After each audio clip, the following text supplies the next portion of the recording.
In today's video, I'm going to cover everything there is to know about the Godox View on Flash. I'm going to do a complete user guide, what it comes with in the box, accessories you can get for it and how to use it, what type of brackets you can use with it, and also how to update the firmware. So let's do it.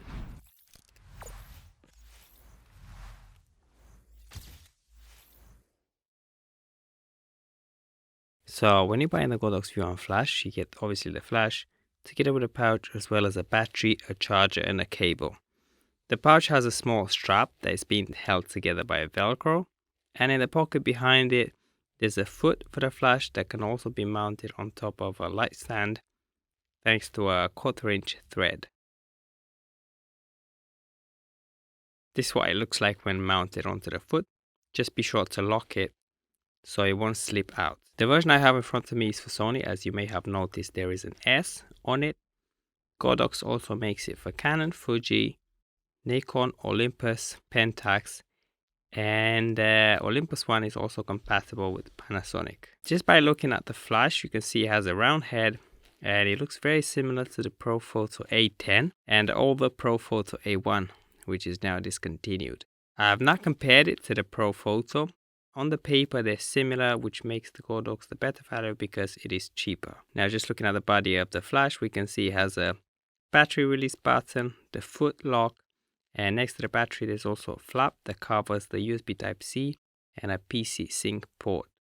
The PC Sync can be used with third-party transmitters, and the USB Type-C is for future firmware updates.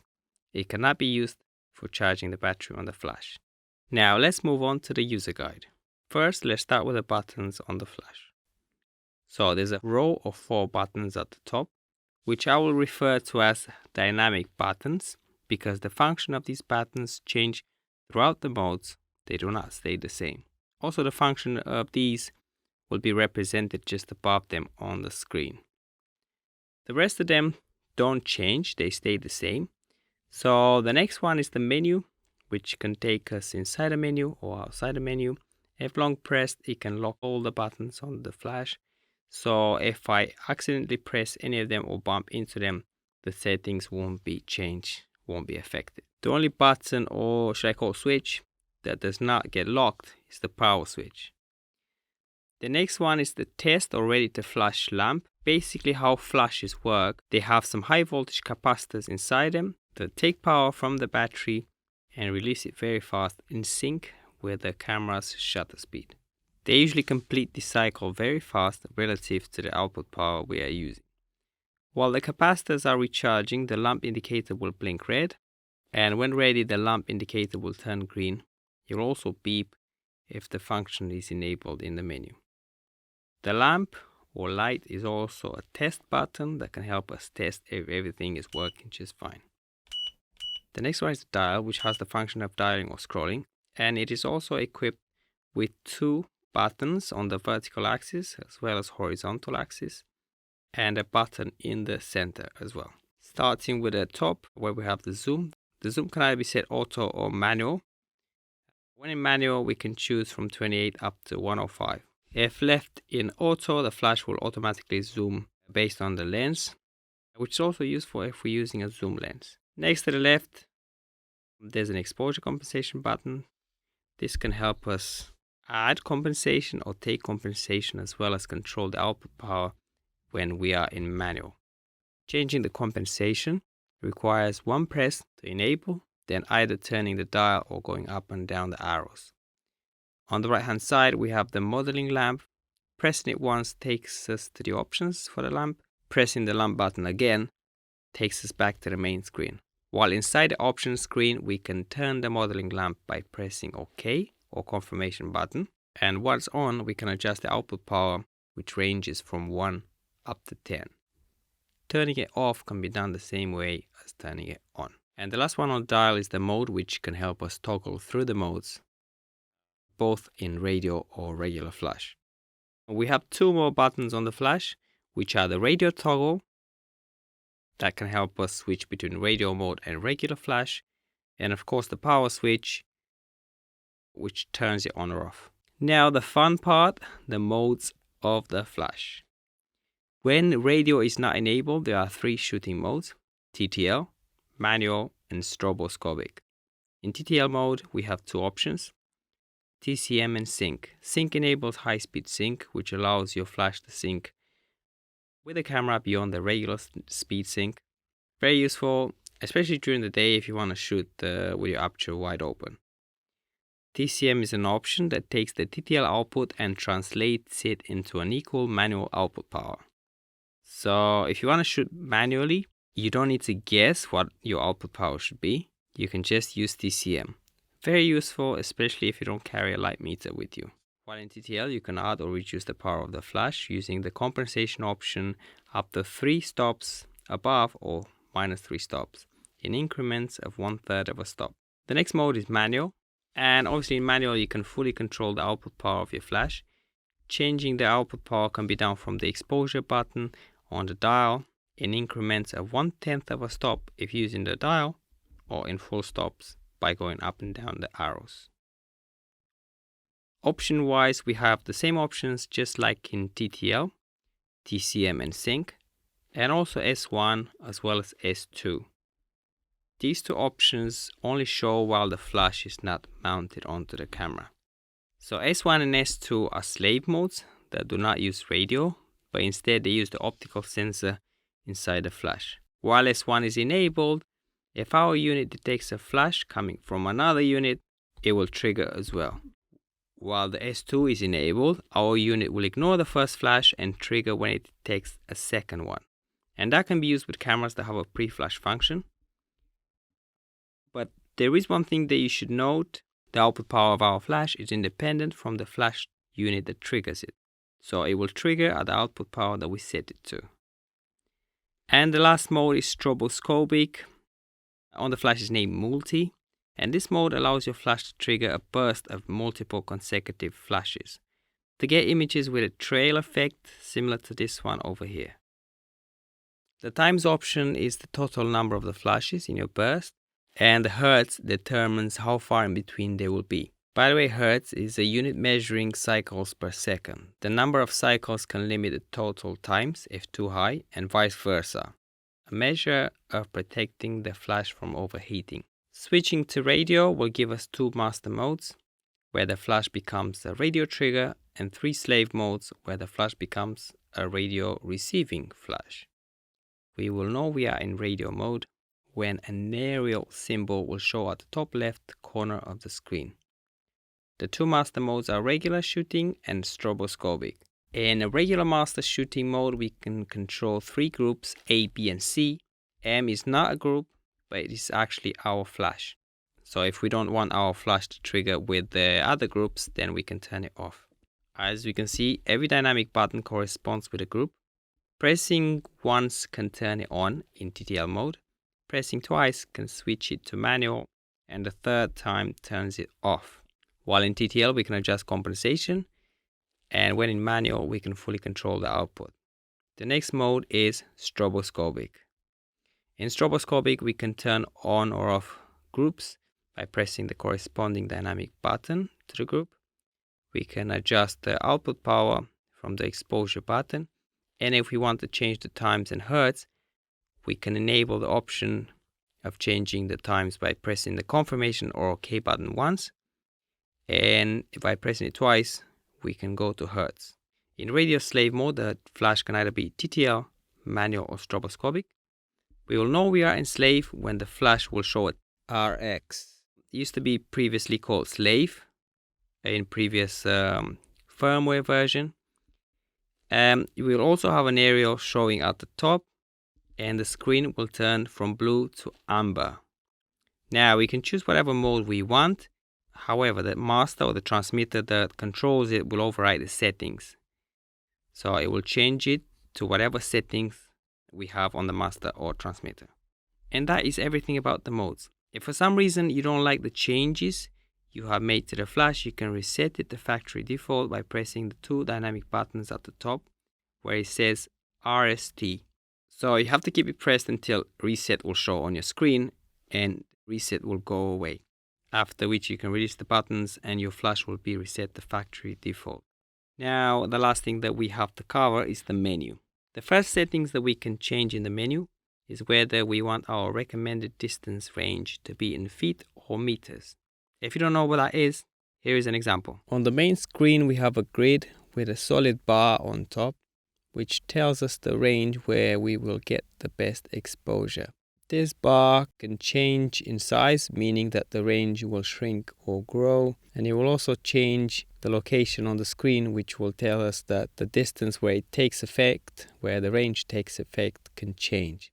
And this can change based on the exposure settings, ISO, shutter speed and aperture, the zoom of the flash, and also the output power of the flash. Next option in the menu is whether we want autofocus assist lamp to be on or off. And this is useful in poor lit situations or low contrast situations where your camera struggles autofocusing. The next option will enable standby mode on the flash to save battery when the flash stays idle long enough. RX will put it in standby after 30 minutes or 60 minutes of inactivity when the flash is in slave mode. Scan is an option where we can scan the best channels with the least amount of interference. So I can start a scan right now, and as you can see, our best channels are 26, 25, 24, 9, 8, 7, 23 and 21. The next option is self-explanatory. It allows us to change the channel, and we can change it from 1 up to 32. ID is an option very useful in places where there are other people using similar flashes, and giving them an ID means that no one else can trigger them. You will have to set the same ID both on your master and on your slaves, otherwise they cannot communicate with one another. The beep will let you know when the flash is ready to trigger again between cycles, and you can either have it on or off. The next options will let us choose whether we want the light on our LCD to be always on, always off, or to turn off after 12 seconds. And the last setting will amend the contrast of our LCD. We can change it from +3 to -3. I have it at -3, I think it looks best. And that is everything about the menu. Once again, if you want to reset everything to factory default, all you have to do is press these two buttons together where it says RST. Keep them pressed until reset shows up on your screen and goes away. By the way, in the menu you can check the version of your firmware. If you don't have the latest firmware installed, then the next thing I'm going to show you how to do it. Okay, to install the firmware on your V1, you go to godox.com/firmware/flash. And in the search box, you type V1. And obviously the options will be Canon, Nikon, Sony, Fuji, Olympus, and Pentax. And you select the specific one to your flash. In my case, it's Sony. Save it to your computer and then unzip it. The next thing you need to get is the Godox G3 installer. For that, you will have to go to godox.com/firmware-launcher-installers/ and choose the G3.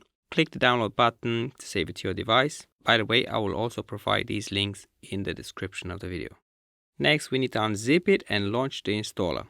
Click Open File and browse to the directory where you unzipped your firmware update file. Select and open the file, and next we need to connect our flash to our device via the USB cable provided with our flash. Please make sure you have the flash turned off.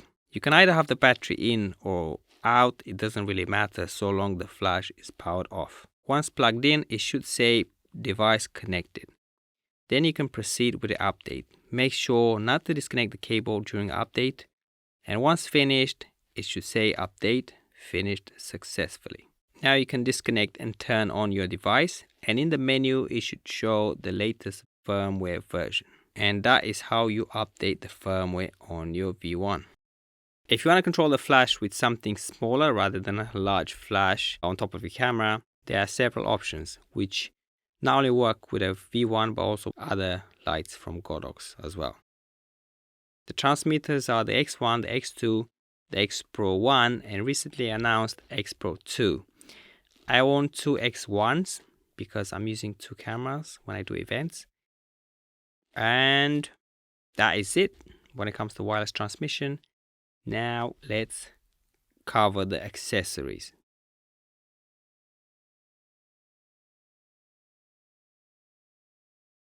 Okay, the next thing is the accessories. The first thing we're going to have a look at is the mounting bracket. Because of its round head and larger size, it cannot be fitted on regular brackets like these ones, which are made for rectangular shaped brackets, and instead it needs a special bracket. Because of that, Godox released a special bracket called Godox S2. The S2 works with both smaller rectangular flashes as well as the V1s. All you have to do if you want to fit the V1 on it is remove these shims at the bottom, and the V1 will fit just fine.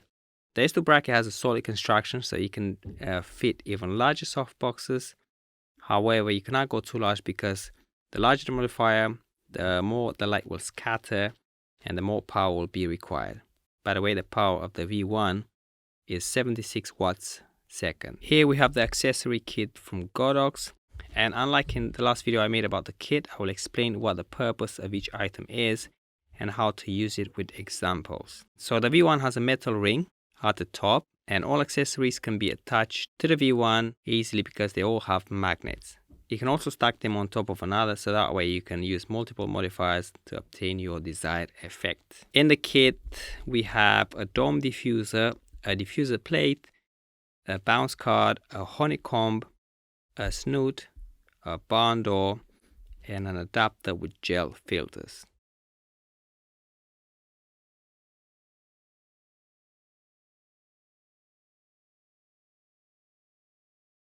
The first light modifier we're going to start with is the dome. So there is a misconception that using a dome on your flash can create a softer light, which is not actually true.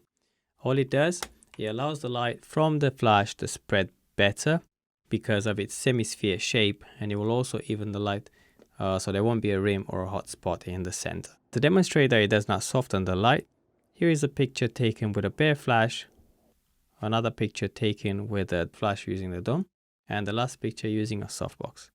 Now obviously the light will still maintain some directionality while using the dome relative to the zoom on the flash. So the edges will be a little bit dimmer, but overall it will even the light better and allow a larger spread of light. Here are two images where I was pointing the flash at my backdrop with bare flash versus with the dome, and as you can see, while using the dome the light is more even. The dome is particularly useful when you want to replicate ambient light as well as bouncing flash. I use it to bounce flash very often, and it can also be used in other applications, like you can use it with modifiers like umbrellas and softboxes, but be aware the more modifiers you add, the more the light will be reduced. The second light modifier in the kit is the bounce card, and this is oftenly used with a dome while bouncing light off a wall or the ceiling. So it allows some of the light to be directed forward, so you can retain the catch light in your subject's eyes. So this alone or together with the dome does not make your light softer either compared to direct flash. And here is an example, direct flash versus the dome and the bounce card. The only time you can get a softer light with these is when you use them indoors and you can bounce light off something. Because you may probably already know this, but if you don't know, the only thing that can produce a softer light, which a lot of times is more pleasing and more flattering, is when we have a larger source of light in relation to our subject. This also means keeping it relatively close to our subject, because the farther away we move it, the smaller it becomes. Next is the diffuser plate, and just like the dome, it evens the light better and reduces the hot spot in the center of the flash, of course relative to the zoom settings we are using. The next modifiers are the honeycomb grid and the snoot, and these two modifiers are used to direct light forward without too much spill, keeping the light in the center, which is useful for creating a spot of light effect if we use it as our main light, or we can use it for rim or hair lighting. And here are some examples where I use the flash and the honeycomb grid to create the rim of light, and here I have it pointed at the backdrop. They can also be used for lighting certain elements in our frame as well as creating lens flare. The difference between the two, the snoot gives a harder, more defined edge, which is useful if you want a tight beam of light with a rapid fall off. Snoots can also be different in sizes. The longer the snoot, the more directional the light, the smaller the spot of light as well. The grid, on the other hand, produces a smoother, more gradual gradient of light compared to the snoot. With a honeycomb grid, the spot of light will be larger, as you can see in this image, which was taken at the same distance, just like the snoot. Okay, the next modifier is the barn door, and the barn door is a modifier that allows us to get creative because we can have control over the shape of light as well as where to have more or less light within the frame. The last modifier is the gel holder, which comes with a ring and these holders that lock in place. So these basically are not gels. In my previous video, I was saying that they're gels, but they're not actually gels. They resemble gels because they're colored. Some of them are colored. For example, these are 3 orange holders with different densities, 2 clear ones, and a green one. So these are basically used to lock gels in between them because this ring has 2 slots. So you can use actual gels and lock them in between. And if you want to get gels for the flash, you'll have to buy the V11C kit of gels. And this one comes with 15 gels. And basically all you have to do, take a gel out, put one of these holders in. So the way these work, you have to twist one to the left, then you put your gel, put another holder on top. And this one you twist it to the right. You don't twist it to the left. And you can put several gels, and right now I can put another gel if I wanted to. And I can put another holder, which you can twist to the left again. So the first one you twist it to the left, next one you twist it to the right, and the last one, the third one, you twist it to the left again. So now we have basically 2 gels and 3 holders inside the ring. When you buy the kit of gels, it comes with 15 gels. But unfortunately, it does not come with a holder. You'd have to buy this separate if you don't have the Godox V1 kit. By the way, all the accessories in the kit can be bought separately in case you don't need them all. So why would you need gels? Gels can be used for various creative purposes like creating dual tone photography, giving your background or certain elements in your shot different light, creating different moods or mimicking times of the day. And that is everything. Hopefully I didn't miss anything, but if I did, or you have any comments, please leave them down below. If you like my videos, don't forget to subscribe so that way you won't be missing any of my future videos. And I will see you guys next time. Take care now.